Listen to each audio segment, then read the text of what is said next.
Hello, we're back, everybody. This is Oakwalker. I am here with my friend Frank Stronghorse Caldwell, and we are Earth Medicine for the Soul, a podcast that talks about all things shamanically spiritual and spiritual in general, and also the how spirit and reality combine and interact with one another. So, I am going to suggest that we continue our discussion that we were working on the last episode because it was a hot and heavy discussion on things like freedom and authenticity and how those two things uh, intertwine. And I'm going to kick that over to Frank again because he's always so much better at opening up these discussions and giving us a general framework from which to move forward. Well, I think that what I like to touch on is each of our perceptions of how this new world is going to manifest on the planet. This is kind of the hot topic on that I've seen on Facebook with different psychics and spiritual teachers. They're talking Mhm, about how the planet's going to split and this and that. Greg Braden has written about this for years and years. He calls it the Great Shift. mhm. This has been prophesized by various elders through for thousands of years. And I think really in totality, it's really anybody's guesswork how this is actually going to happen because you know even the elders that we work with down through the years, they all say, we don't like getting into prophesizing about the future much. Because there's so many moving parts to it. You can't, Right. you don't want to get, you don't want your feet held to the fire. So but that being said, if we the things that we have focused on in terms of what's going to go down or how this is going to go down or what does this mean to everybody. I think that eh, what I've always claimed is that from a standpoint of being a biological being, Hmm. every down through evolution is really about, well, how well does the species adapt biologically to the environment? Hmm. And as the environment changes, the species either adapts or it goes extinct. And so, you know, the strong survive and the weak move aside. And I think that that's sort of the encapsulation of what's going to be happening on the planet, except that it's going to be happening spiritually versus just physically on this. Our historically, I think we've really sort of been evolving physically as a species. But now we're going to move into an evolution spiritually. And that's going to have to include physically, but it's a whole different temperament. It's a whole different set of criteria that we're really not used to as a planet. There's been tremendous amount of work, I think, in the last, say, I'd say like 20 or 30 years, particularly in this country, or even in other, like I've noticed it down in Mexico, because I've been going down there for so many years. But, there's a conscious awakening that is really bigger than most of us really understand. I mean, it really is. I mean, it's huge. And, um, we're in the early stages of this thing, and so it's going to be a huge learning curve. But I think that our job is to kind of lay out some various parameters based on our involvement with the spirit world, and put a disclaimer out there that we don't guarantee that any of this is going to happen. you know, but here you go anyway. So you just do with it what you want. So.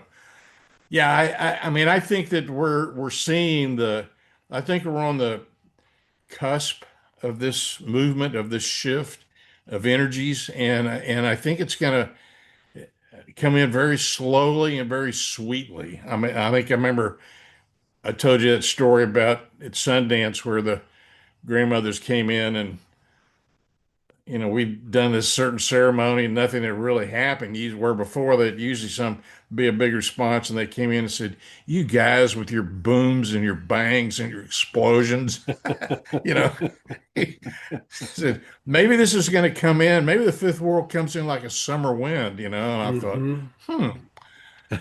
And so I kind of think I'm going to go with that anyway. I mean, well, there's obviously the patriarchy is doing everything they can to try to hold on to their old ways and their old power and their old structures, Hmm. but they're falling apart, man. They Yeah, it's are, a dying and paradigm. yeah, it's a collapsing structure, and so I think it's important as spiritual teachers that we emphasize to the people and to this, particularly to the younger folks, that this is a good thing. I mean, I've heard for years and years that souls were lined up and begging to be able to be on this planet to experience this transition. I mean, it was Hmm. just, I mean, it's never happened anywhere in any universe before. That's what what I've heard. And so they wanted to be here for it, and even, some of the spiritual teachers like that I know of now, that like J.J. Hurtak and some of these other folks, they're like, man, I can't believe I'm here for this. This is just incredible. So, I mean, there's, it's exciting and it's unpredictable, but I think it's also, it's going to be a very, very sweet transition and movement if you allow it to be that. If you breathe into it. Yeah. Boy, you just opened up a humongous bag of worms there with all of that. You It's want me my to job. continue? Yeah. Take the worms. So, okay, so the first thing you said was only the strong survive. I think this is a colonial and a patriarchy misrepresentation of Darwin's work. Uh, People are starting to realize, and I'm hearing threads going on out there, that in fact he mentions the survival of the fittest far less often than he talks about how it is the loving that the lovers survive. It's the mother's love that causes communities of animals and people and species to work together in order to overcome these sudden shifts in their environment, right? And evolution has been pretty much it's been this the science is in, and it's pretty much a punctuated reality, right? It's a punctuated equilibrium. So if evolution stays pretty much stable, nothing happens, nothing happens, nothing happens, then boom, the environment changes, an asteroid hits the Earth, there's suddenly drought everywhere, or something happens, right? That or an invasive population comes in, right? Something has to change, right? And that's when evolution takes off. So evolution doesn't just go in these nice little diagonal, uh, charts like they've always made. Evolution goes like this, and then bam, there's some evolution, and then bam again, right? So they call that punctuated equilibrium. And I first saw that on the bumper sticker of a Volkswagen minibus that was like smoking and up by the University of California in San Diego, and which is one of the places where this idea would have caught on real well because that was Ravel's stomping ground, and Ravel is the guy that introduced the idea that the globe is warming, that there's a problem with global warming. Al Gore talks about that in his book. An unpleasant, what's it, inconvenient truth. So, um, so yeah, there's all that. And we are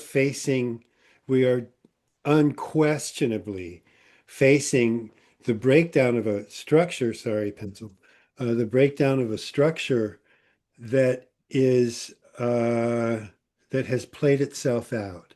And that structure uh, is the uh, is the colonialism and the patriarchy, which sort of have gone together somehow. And I'll never understand how it hit the whole planet at the same time, as if some gamma ray from the sun just went, you're a patriarchal planet now, about 10,000 years ago or something. I can't figure that out. And I would love for some of the, really the good paleontologists and historians to help me to help explain that to me, because the biblical story of the fall just doesn't resonate with all the facts that I have. Anyway, so there's that. And what that leads to then is that the problem of talking about the shift is that the only way any of us know how to refer to the paradigm that's changing is because it's the only paradigm we've ever known. And so we're trying to explain what kind of a shift we're going to be seeing, and we know it has to be something, right? Because you can watch empires crumbling all over the whole planet right now, and the mobsters are gathering together with their vulture, little vulture eyes going, I can grab that and I can grab that, and I'm taking Venezuela and I want Greenland, and I'm taking all of Malaysia, and they're just gathering up in little groups of predatory, uh, what is it when you carrion eaters? Cartels. Yeah, the cartels, but they're acting like carrion eaters, right? So you've got all Hmm. this crumbling structure all around, and they're picking it clean, right? They're picking it all clean of whatever's good left in it, and getting what they can and moving on with a complete disregard for the well-being of the planet, for the well-being of the people on the planet, for the well-being of their communities, and and it's the fulcrum where the whole paradigm of colonialism and patriarchy have played themselves out, and and there isn't going to be anything left. So the rest of us are going to have to resort to loving, as evolutionary changes have always required, in order to weather the storms that are up and coming. And we know they're coming because we're actually right in the middle of them. They're not coming, they're here. Right. Well, let me jump in here for a second and qualify something. Um, when I say only the strong survive, I'm not really referring to the historical precedent of physically strong I survive. get that. Yeah. This I'm referring to more the people that the strength at this particular juncture of the time is, you and I both know that we're familiar with the term hold your space. Yeah. You know, you have to become the eye of the hurricane and not get caught up in all the chaos that's going on around you because chaos brings change. Always. Hmm. Chaos always brings change. Hmm. Death, change, movement, chaos. It's just the way that things are. And Yeah. so if you hold your space, if you remain centered, if you keep your focus on your one point, which is right three fingers down below your navel, hold that power spot, be stable, Yeah. understand that you're not at the effect of all this, that this is Hmm. simply something that's got to happen to move the bad out and create the space for the good to come in, and the Yeah. good is coming. I mean, it's on full blast. Yeah. That if you I mean you look at all the science about all the different radio signals and the sun eruptions and all the things that are coming out. They do their best they can to try to file it under it's another disaster because Yeah. that's all they know. It's got to be a bad thing. That's all I watch on TV. Yeah. you know, it's Yeah. always got to be bad. If the aliens show up, they're gonna be bad. I mean, we all Right. know that. Yeah. Hawkins said that. He said they're going to be as Oh my evil as we God. are. Okay, so It's like, Go ahead. an ongoing battle of the OK Corral. Right. Oh man. Yep. So anyway, don't you think that I think that holding of your space of just is anchoring Yeah. in is hugely important. I couldn't agree more. And it gets us back to the truth. And as and you and I know this, is that strength is not um, what most people call strength nowadays. It isn't having the biggest military. It's not being a bully. It's not being able to, bench press the most stuff. Really, strength only if only the strong survive. It's because they know how to love. And it takes a lot of strength to be a loving, giving person. And that's where it all kind of comes together then. Because only the strong survive and only the lovers survive is essentially, if you really dig into it, saying the same thing, right? You have to be strong within yourself in order to be that person with the freedom to be flexible and still be uh, centered in everything that's going on. Also, touching on that, I don't believe in disaster. I believe that things happen and then people stick up buildings and shit in the way, and then that's the disaster. Is that now my building's gone? Oh, I'm in a disaster. But all they did was like build on a floodplain, right? The flood's Right. coming, and the disaster is that your house just Yeah, floated the away. Earth has never changed before. I don't know why it would Right. start now. I don't know, Oh, man. I put that skyscraper right down in front of that tornado. the thing that comes to mind when you were talking about holding that loving space when confronted with with cruelty is this thing that comes to mind, which I really love, is whoever that guy was that put on the inflatable frog outfit in Portland, the face Yeah, down ice. God, I right. love that. I just thought that is so cool. I did too, and I actually saw the video where the Attorney General of the United States stated, "We now consider the inflatable frog costume as part of the Antifa uniform."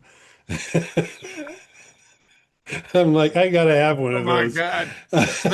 Well, I mean, they're really grasping at straws, aren't they?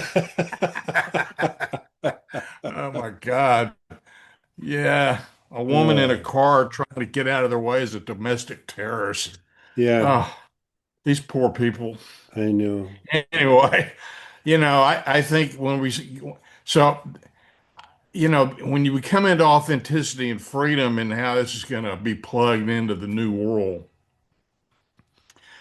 I think, this holding your space and not buying into all of the stuff that they're trying to flood the zone with is going to be vitally important in Hmm. terms of understanding your authenticity because you'll come out of that a bigger person, Hmm. and you'll understand yourself much more importantly than you ever had. And I think you will also find that the universe responds to you in ways that you completely didn't expect it to Oh, happen. absolutely. I think I always say, well, when's the cavalry going to show up? You know, Yeah, no, you're the and cavalry, dude. you are the cavalry. That's Yeah. right. But I think I think we're going to see an increasing amount of what might be considered miraculous situations that are occurring unexpectedly because the universe is invested in this transition that's happening on this planet. Hmm. And if the universe is invested in it, man, there's nothing that the Trumpers and the Ayatollahs and all the people that are trying to, bend everything to their will, Hmm. you Hmm. can't stand in front of that, man, and you're done before you even step in the arena. Yeah. You're done. So, you just have to understand that the old ways are not going to go easy, but they're going to go. They Yeah. are. Yeah. It sort of reminds me of the Clash of the Titans when Perseus is just having the worst possible time, and Zeus sort of, he looks around and makes sure none of the other gods are looking. He picks him up, gives him a little, gives him, okay, yes, I'm interceding here. Dust, dust him off. Get back out there. Right, yeah, go for it, dude. I'm on your side. Oh man. Yeah, I'm really looking forward to this. I don't know what I'm going to see, and you're like we said earlier. I don't know if which episode it was in, but we're not. Well, in all of them, we are always not predicting the future. I am not a prophet. When I teach people how to predict the future, I put a graph on a piece of paper and I put 2 points on it, and then I draw the line past those 2 points. And that is my prediction of the future. It doesn't take a genius to see that if you take from something without ever giving back to it, that you're going to run out of it. Right. And a planet is the same way. And so if you're going to continually extract and extract and extract in order to feed your empire, um, and never return anything, never grow it back again, or support the regeneration of anything, you're going to use it up. And there's really there are political threads of philosophies and idealism that actually suggest that that's what's supposed to happen here, that you're supposed to drain the planet, and completely dry it up, make a prune out of it, and then you're done and you've done a good job. Congratulations, you've fulfilled your purpose as a human. And I think that's complete bullshit. And it didn't it worked the opposite way. For 140,000 years, humans were gardeners of this planet, and they made it work. And in the last 500 years, we've completely fucked it up with that idea that you're supposed to, you know, use it up or Jesus will be pissed when he comes back. That's bullshit. You know, I think I've told you about the time I came out of the sweat lodge in Phoenix and I saw this golden glow coming up off the earth, Hmm. about 3, 4 foot high, and I was like, man, what is that? Then I looked into flower beds and they were just like fluorescent colors. I was Yeah. like, God, what's going on here? And other people that came out of the sweat said the same thing. They were like, "Why are the colors so bright?" And I said, "I don't know." Uh-huh.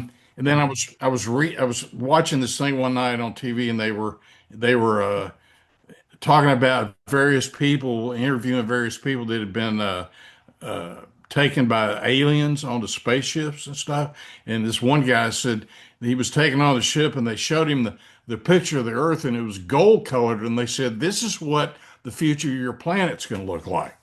And I thought, wow, wow, Uh-huh. and I believe that, and what I interpreted that golden glow to be was the love of grandmother Earth for being expressed to us, and so when then I went back and thought, well, Jesus, if that's true and that happens, then the Spanish conquistadors that came over to find the gold city, that thought it was going to be all the mineral gold, was Uh-huh. actually a golden city that had a golden sheen around it because the Yes. people respected grandmother Earth, and that feeding was mutual, and they co-created with the earth. And when you're in that sort of almost dreamlike blissful existence, I mean, the idea that somebody come roaring in with a spear and stick it in you'd be like, what? you know what the hell's wrong with you, man? Where's